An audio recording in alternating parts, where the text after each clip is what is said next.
제가 이제 입시하면서 여러 학생들을 보다 보니까 하나 이제 의문이 든 게 지금의 입시 제도화에서는 가난한 부모를 만난 학생들이 훨씬 불리한 게 아닌가 이런 생각을 갖게 됐어요. 그래서 근데 이제 저는 학자니까 데이터를 이제 좀 열심히 찾아봐서 이제 데이터를 정리를 해보니까 한 가지 이제 중요한 이제 발견을 하게 됐는데 그게 뭐냐면은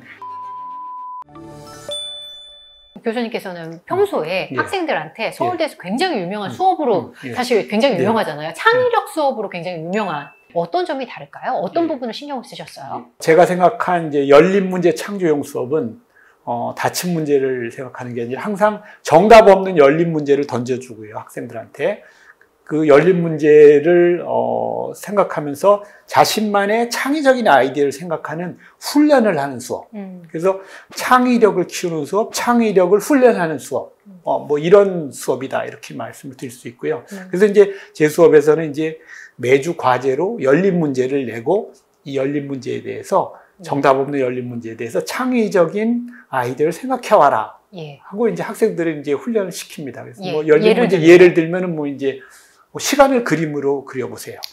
시간을 그림으로 그리는데 정답이 없잖아요. 예. 그럼 열심히 이제 내가 생각할 수뿐이 없어요. 네네.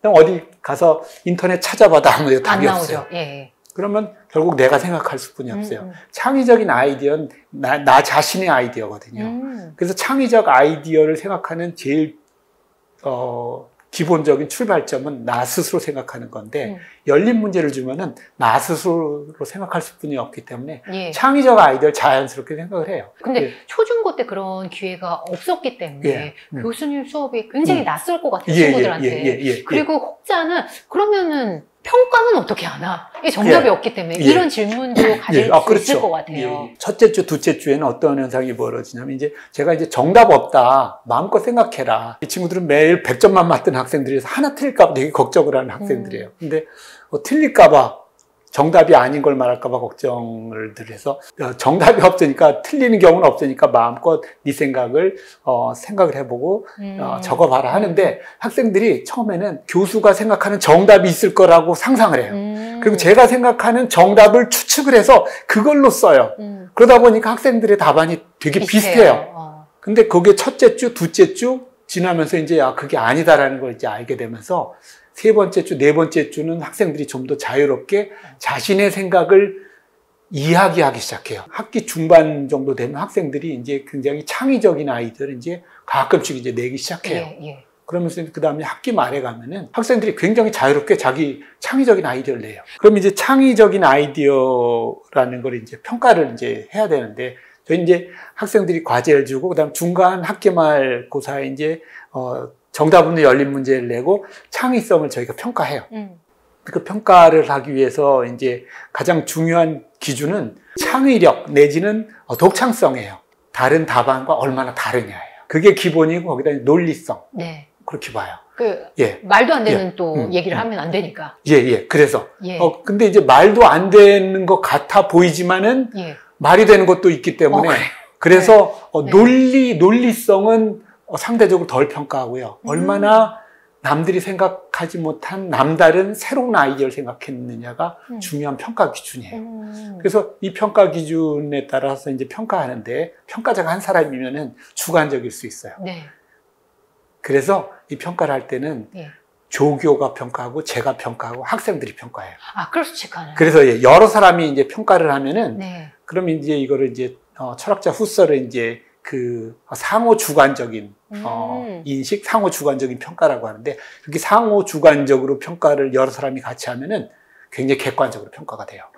그다음에 이런 평가를 해서 보면은 저의 평가, 조교의 평가와 학생들의 평가가 굉장히 일치해요. 그래요? 저 친구는 너무 창의적이다라고 제가 생각하면 조교도 그렇게 생각하고 학생들도 똑같이 생각해요. 음악 오디션 프로그램 같은 거 보면은 한 분이 평가하지 않잖아요. 여러분이 평가해요. 맞습니다. 여러분이 굉장히 주관적인 평가잖아요. 누가 노래를 잘하나, 누구가 노래 실력이 있나. 근데 거의 일치하잖아요. 맞습니다. 그 다음에 보는 사람 입장에서 거의 일치해요. 그렇죠? 실기해요. 그거는 창의적인 아이디어 평가도 마찬가지. 또 한 가지는 제가 계속 주장하는 것 중에 하나가 AI 창의력 평가기를 만들자예요. 사람이 평가하면은 저 사람이 누구하고 친분 관계 등등으로 AI가 그런 거 없잖아요. AI를 이용해서 충분히 평가할 수 있고요. 그다음에 사람하고 AI가 공동으로 평가하면 충분히 평가할 수 있어요. 그리고 일리 가야 돼요. 이렇게 해서 창의력을 평가해 주어야만이 창의력을 늘릴, 그 창의력을 공부할 인센티브가 있죠. 모방형 지식을 갖고 평가하잖아요. 그러니까 전혀 쓸모없는 모방형 지식만 외우느라고 지금 시간을 낭비하고 있잖아요. 지금 정말 잘못된 입시 제도죠. 제가 사실 대한민국 교육 키워드라는 책을 올해 내면서 교수님의 이 논문이 많이 생각이 났거든요. 교수님이 사실 이 논문으로 굉장히 유명하신데 서울대 합격률과 집값의 상관관계를 따진 경제성장과 교육의 공정관계. 지금도 사실 이 논문은 회자되잖아요. 그래요? 이 논문에 대해서 지금은 어떻게 평가하세요? 입시에 참여하면서 이제 다양한 학생들을 보고 이제 면접도 하다 보면 이제 많은 생각이 들어요. 그러면서 이제 드는 생각 중에 하나는 지금의 입시 제도가 과연 이게 공정한가? 공평한가? 그 다음에 이게 효율적인가? 이런 생각을 이제 계속 하게 되는데요. 제가 이제 입시하면서 여러 학생들을 보다 보니까 하나 이제 의문이 든 게 지금의 입시 제도화에서는 가난한 부모를 만난 학생들이 훨씬 불리한 게 아닌가 이런 생각을 갖게 됐어요. 그래서 근데 이제 저는 학자니까 그런 추측이 맞는지 안 맞는지 데이터를 보고 확인해야 되기 때문에 제가 이제 데이터를 이제 좀 열심히 찾아봐서 이제 데이터를 정리를 해보니까 한 가지 이제 중요한 이제 발견을 하게 됐는데 그게 뭐냐면은 데이터를 봐도 부유한 지역 학생들이 명문대, 서울대 입시에서 훨씬 합격 확률이 이제 높다는 거예요. 제가 본 데이터에 따르면 일반고 학생들 중에 서울시 구별로 얼마나 많이 서울대에 합격했느냐를 제가 보니까 강남구하고 이제 강북구를 예를 들면은 강북구는 1000명 중에 1명이 들어간다면은 강남구는 1000명 중에 뭐 20명이 들어가는 뭐 그 정도 비율로 20배 정도 차이가 나요. 그래서 이제 퀘스천은 부유한 지역에 있는 학생들이 부모님이 아마 능력이 뛰어나서 그 경제적으로 이제 더 부유해졌을 거고 그 능력이 유전이 됐다면은 부유한 지역 학생들이 아마 타고난 잠재력도 더 클 거예요. 그래서 부유한 지역 학생들이 예를 들어 서울대에 가난한 지역 학생들보다 더 많이 들어가는 건 당연할 수도 있어요. 근데 이제 그 정도가 문제인데 정도가 너무 차이 나는 거죠. 그래서 이제 제가 유전된 타고난 능력만으로 부유한 지역 학생들이 그렇지 않은 지역 학생들보다 얼마나 더 많이 들어갈 수 있는지를 이제 류공관 교수님, 손석준 교수님하고 같이 이제 계산을 해봤는데요. 그 계산을 해보니까 저희가 가진 데이터로 보면은 강남구에 있는 학생들이 강북구에 있는 학생들보다 1.7배 정도 더 많이 들어가면은 그게 이제 적절한 수준이었어요. 근데 실제는 20배 들어갔어요. 그 얘기는 부모님의 경제력이 학생들이 서울대 합격 확률에 8할에서 9할 정도 영향을 미치고 있다. 이런 생각이 들어서 그런 논문을 썼습니다. 그리고 이게 10년 전인데 교수님 지금은 어떻게 보세요? 얼마 전에 한국은행에서 이거 관련해서 지역별로 비례 선발제를 주장할 정도로 이게 더 공고화된 것 같다라고 말씀을 해주셨는데 교수님 생각은 어떠세요? 지금 제가 최근 데이터를 제가 직접 보지는 않았는데요. 다행히 제가 그 논문들을 쓴 게 이제 10년 전인데 작년에 이제 한국은행에서 저희 연구 결과를 저희 논문을 보고 그거하고 비슷한 비슷한 그 엑서사이즈를 최근 데이터 갖고 돌려주셨어요. 그 결과에 따르면 저희 결과하고 거의 비슷한 결과가 나와서 그동안 크게 변하지 않았다. 교육에 어떻게 보면 공정 경쟁이 그동안 크게 개선되지 않았다. 이렇게 말씀을 드릴 수 있을 것 같아요. 그리고 지금 교수님께서 강조해 주신 이 창의력도 지금 입시에서 우리 교육에서 많이 소외돼 있고 반영이 안 돼 있고 지금 이렇게 지역 간의 격차가 점점 벌어지고 예, 있는 이 예, 안타까운 예, 점을 예, 예. 교수님 우리의 입시, 우리의 교육이 예, 어떻게 변해야 한다고 생각하세요? 우리 입시 제도가 완전히 변해야 되죠. 대학 입시는 기본적으로요, 두 가지 기능을 수행해야 되는데요. 첫 번째는 대학 입시는 시대가 요구하는 능력을 갖추었는지를 기준으로 평가를 해야 돼요. 두 번째는 일부 지역이나 일부 계층에서가 아니라 대한민국 전체에서 가장 우수한 학생을 뽑아야 돼요. 근데 현재 대학 입시는 첫 번째 조건을 제대로 만족시켜주지 않아요. 지금 AI 시대에 지금 인터넷에 클릭 한번 하면 찾을 수 있는 그런 쓸모없는 지식들까지 얼마나 많이 암기했는지로 지금 평가하는 모방형 입시 체제예요, 지금. 그래서 지금 잘못된 입시이고요. 그 다음에 또 하나는 가난한 계층이나 지역에 있는 학생들한테 불공정한 입시가 지금도 지속되고 있어요. 그래서 이 두 개를 이제 이 두 가지 측면에서 입시를 바꿔줘야 돼요. 그래서 이제 저는 이제 2016년 이후에 계속 이제 제가 주장한 거는 새로운 대학 입시 제도가 필요한데 그걸 이제 제가 한마디로 말씀드리면 창의력 기반 비례 경쟁 선발제예요. 두 개의 결합이에요. 창의력 기준으로 평가하는 입시 제도, 네네. 또 하나는 비례 경쟁 선발 제도예요. 비례 경쟁. 예, 비례 경쟁 선발제는 비례 선발제와 좀 다른 제도예요. 비례 경쟁 선발제는 학생들의 평가를 두 단계에 걸쳐 평가해요. 네. 1단계에서는 비례 선발제를 쓰는 거예요. 그래서 같은 지역, 같은 학교 학생들끼리만 비교 평가해서 그 학교 혹은 그 지역 학생 수에 비례해서 뽑는 거예요. 최근에 한국은행이 제시한 비례 선발제가 이제를 1차에서 하는 거예요. 네네. 그걸 끝이 아니라 두 번째 단계가 있어요. 예. 그렇게 각 지역마다 비례 선발제를 한 다음에 그 학생들을 다 모아요. 예. 모아서 그 학생들을 경쟁을 시켜요. 그래서 비례 다음에 경쟁을 하는 거예요. 이렇게 모든 학생들을 모아서 한 풀에 넣어서 학교 지역 관계없이 비교 평가해서 입학 정원만큼 뽑는 거예요. 이렇게 하면 이제 1단계에서 이용하는 학교 시험에서 이제 그 정보가 학교 시험은 똑같은 선생님한테 똑같은 교실에서 배우잖아요. 그래서 네네.